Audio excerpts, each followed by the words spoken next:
Kaya naman, sa local parlance ng kabataan, kami naniniwala, tumitindig na it's time to impeach the wicked witch of the South. Natin yung mga hearings, binasa yung mga transcripts, tinignan ang mga dokumento, malakas ang ating ebidensya laban kay Sara Duterte. Definitely, ay binetray niya ang public trust to the point nga even na pwedeng magkaroon ng mga criminal complaints na may isasampa sa kanya. Ano ba yung mga nakikita nating mga ebidensya?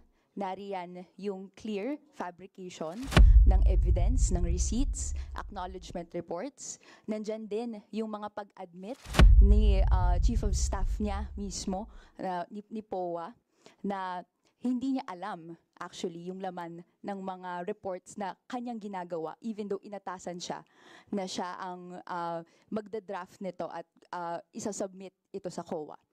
May mga instances din na nakita natin na pag-evade ng accountability, pag-evade ng mga tanong ng taong bayan kung ano nga ba ang nangyayari dito sa spending na ito, na all of a sudden and no other leader, national leader in history has spent this much money in this just short amount of time.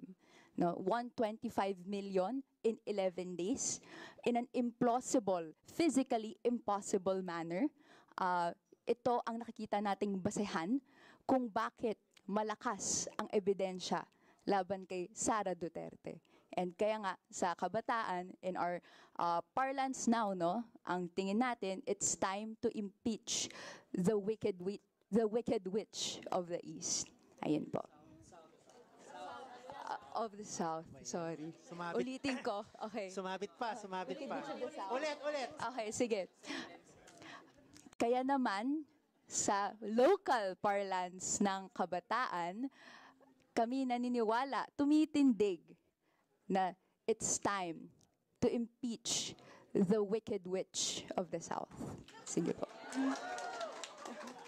Alright, thank you.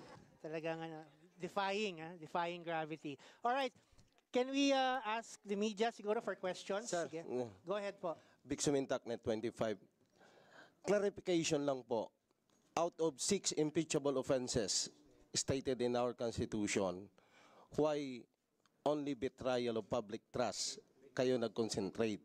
Well, in fact, binabanggit ninyo paglustay sa pondo ng bayan, bakit hindi nyo isinama ang graft and corruption? Actually, these acts na minention sa betrayal of public trust constitute various offenses, kahit violation ng revised penal code. Pero finocus namin sa betrayal of public trust because it is all-encompassing na. At para sa amin, yung pinaka mabilis na paraan na ma-resolve ang kaso. Kaya betrayal of public trust. But more than just the mere grounds. Alam nyo, para sa mamamayan, napakataas ng pagpapahalaga nila ng iyong pag-violate sa public trust. So, pwede naman kami magdagdag ng marami pa. Pero the betrayal of public trust, yun encompasses everything kasi merong tiwala ang publiko sa'yo, tinaksilan mo yon. And that is for us one of the highest, if not the highest, treachery ng isang public official. So that's why we chose it for the reasons I just mentioned. Okay, one last from my end. You made mention na malakas yung ebidensya na hawak ninyo against the Vice President, especially on the betrayal of public trust. So, gaano ka-optimistiko ang grupo ninyo na mako-convict si Vice President because we are running out of time? Kasi papasok na tayo sa election period by February next year. So alam naman natin, in reference with the previous impeachment hearing, like for example, the impeachment hearing of Chief Justice Corona, umabot po siya ng 4 na buwan. Well, unang-una, tayo po, matagal tayo sa Kongreso. Alam natin dito, kung gustong bilisan ng proseso, madaling mapabilis. And we are convenient dahil nga napakahaba ng pinag-uusapan sa kongresong ito, tingin namin, alam na ng mga congressmen ano yung mga grounds. It's really a matter of just systematizing and putting all these things in a formal complaint. Tingin ko, karamihan sa ating mga congressmen, actually alam naman nila ano nangyari. And they're just waiting for someone to file a complaint. Senate is another matter. I think it is premature at this point to say that there are no votes. Dadaan pa ho ito sa isang trial sa Senado. And just like the congressmen, ang mga senador natin, titingnan yung ebidensya, babasahin yung complaint. At ang panawagan namin for them to be objective about it, tingnan nila yung ebidensya, tingnan nila yung tibay ng argumento. At napakasimple lang ng complaint na ito One ground, 3 acts, hindi magtatagal ito. And that's also one reason why we focused our complaint. Because there is that factor na nagmamadali tayo. Kailangan mo lang naman sa impeachment is 1 act and 1 ground to impeach a high official. Dugtong ko lang. Idagdag ko lang na kaya sa ngayon umaapila kami sa mga miyembro ng mababang kapulungan na bumoto ayon sa kanilang konsyensya. Hindi ayon sa kanilang partido, hindi ayon sa kung sino pa man na personal na interest nila, kung hindi ayon sa pag-weigh nila sa kung ano ba ang tama o mali sa ating bayan. Ang dugtong ko lang kasi public prosecutor ako doon sa corona impeachment. Ano yun well, merong betrayal, merong culpable violation of the Constitution, merong graft and corruption, 8 acts, kaya humaba ng 4 months. Anyway, if you can prove an impeachable ground in 1 act, that is enough. So hindi na kami tatarget ng katulad sa corona na humaba ng 4 na buwan. And in fact, ito, because 1 ground lang talaga siya, baka naman mas mabilis ito. Baka nga 1 buwan tapos na yung trial sa Senate kung sakasakaling matuloy doon.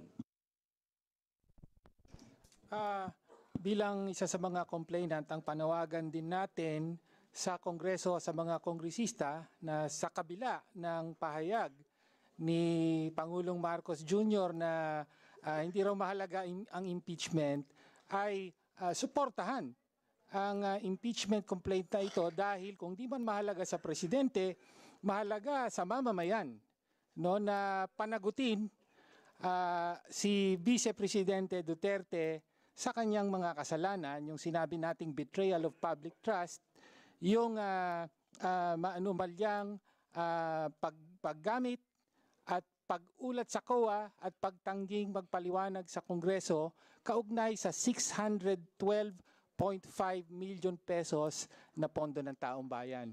Mahalaga ito para sa taong bayan. Kailangang masingil at mapanagot ang Vice Presidente. Meron pa hong mga questions from the media? Sir, Ay, regarding kasi dun sa sabi ni former Congressman Neri na kung umabot ng 4 months yung kay Corona dahil maraming issues na discuss. Pero kasi ito, sir, pangalawang impeachment complaint to. Yung una, marami ring articles. Saka yung una, 4 na grounds yata yung ginamit. Pagsasamahin yun, hindi kaya matagalan din?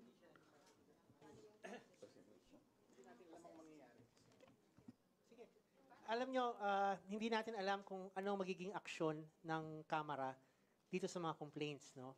Normally yan, maraming complaints, pwedeng i-refer yan sa Justice Committee. At doon mangyayari yung determination ng form and substance and consolidation of the complaints, no? And it will be up to the House kung ano yung mga pinakamalalakas na mga grounds at mga kaso na isasampan nila bilang articles of impeachment. Pero, no, meron din naman kasing fast track na hindi na dumadaan sa Justice Committee at pag meron ng 1/3 na boto ng kabuuang miyembro ng mababang kapulungan, diretso na yon. No? Ngayon, kung ano yung complaint na didiretso sa Senado, kung makakuha ng 1/3 vote, hindi natin alam. Pero kami naman, kumpiyansa kami na itong fina-file natin, simple, direct to the point, matibay ang ebidensya, tingin natin pinakamalakas na ground. Sana po, ito yung masuportahan ng mga miyembro ng mababang kapulungan. Sir, Sir, you mentioned about yun nga, may fast track, no? Pwede na magpasa ng resolution na direkta po sa plenaryo, 1/3 ng boto ng 307 Kongs papunta na agad sa Senado. Pero paano na nga yun? Mismong si PBBM na po nagsabi na nawagan sa House leadership. Naisang tabi nyo na muna any efforts na patalsikin itong si VP Sara. Paano tayo makakakuha, Ma'am Kong, ng boto sa plenaryo? And even itong pangarap nga sana na i-fast track to dahil wala na tayong oras. Thank you, Marian, sa tanong. No? Actually, nasagot na natin yan. Sabi ko nga, no interference. Legislation and executive are two different branches, no, of government. At terp natin ito, no, terp namin ito sa Kongreso, itong proseso na ito. Well, we respect yung sinasabi ni President.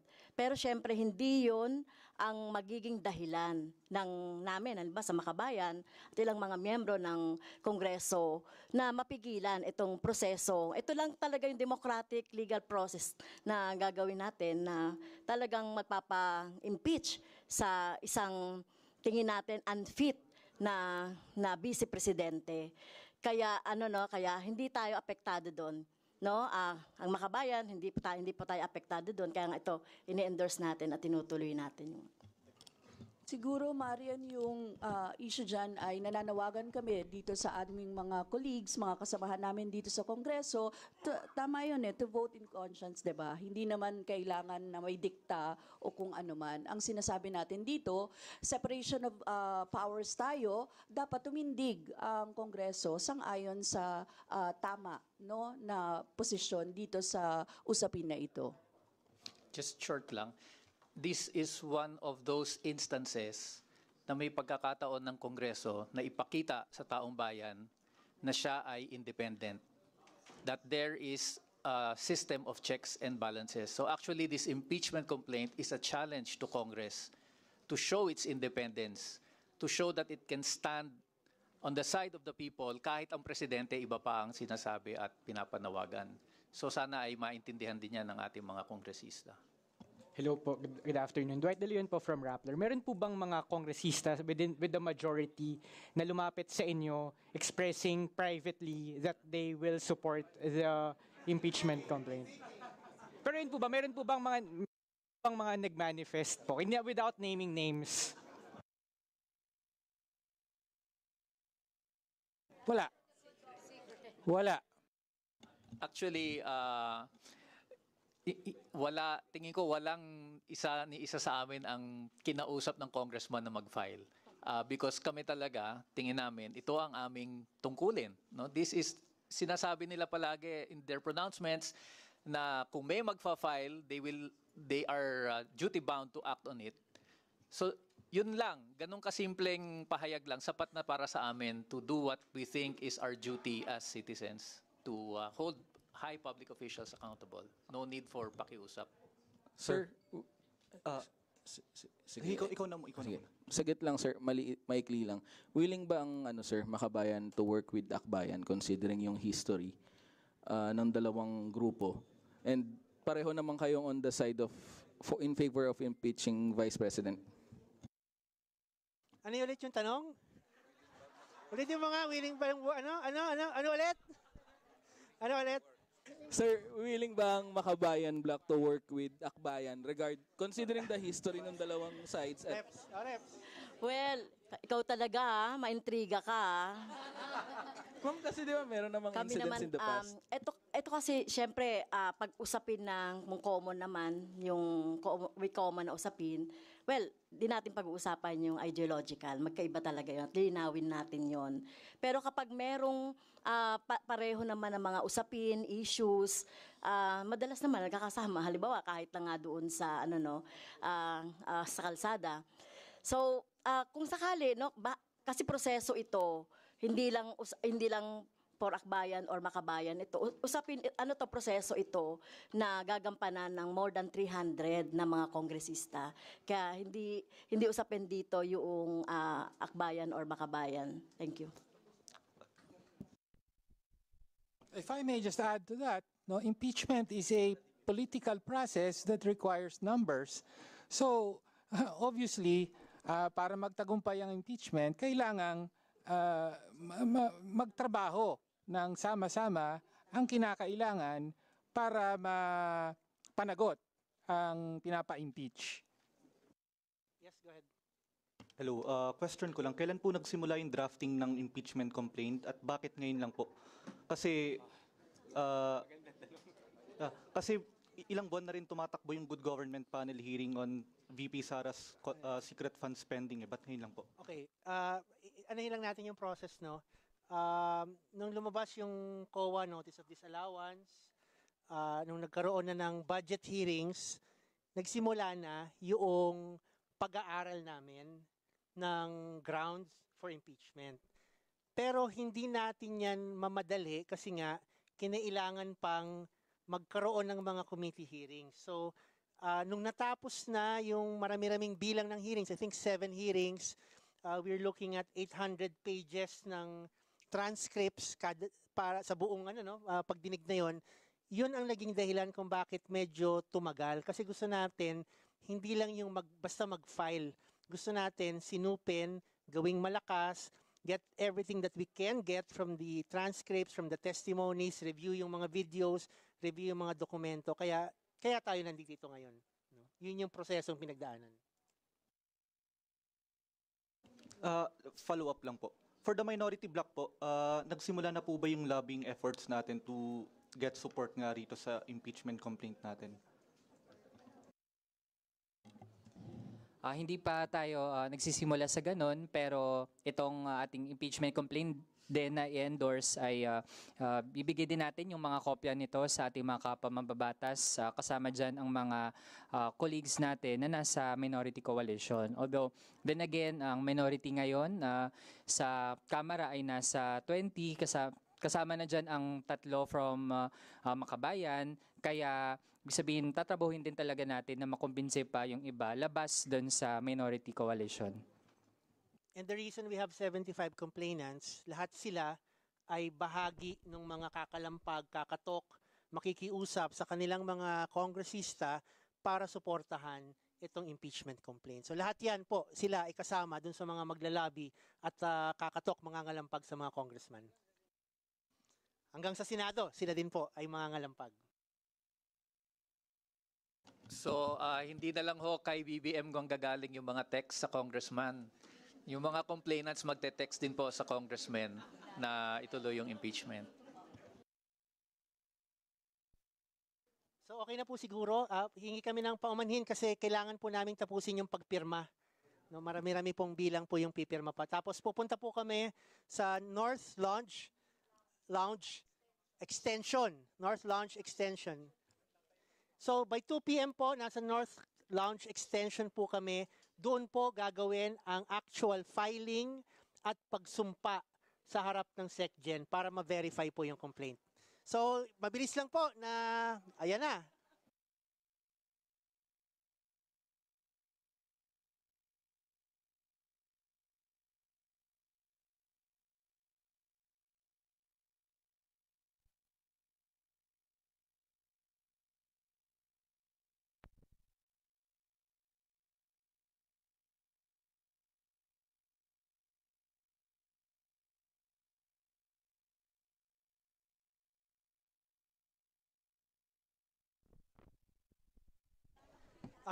Complainants, tuloy po natin yung pagpirma tapos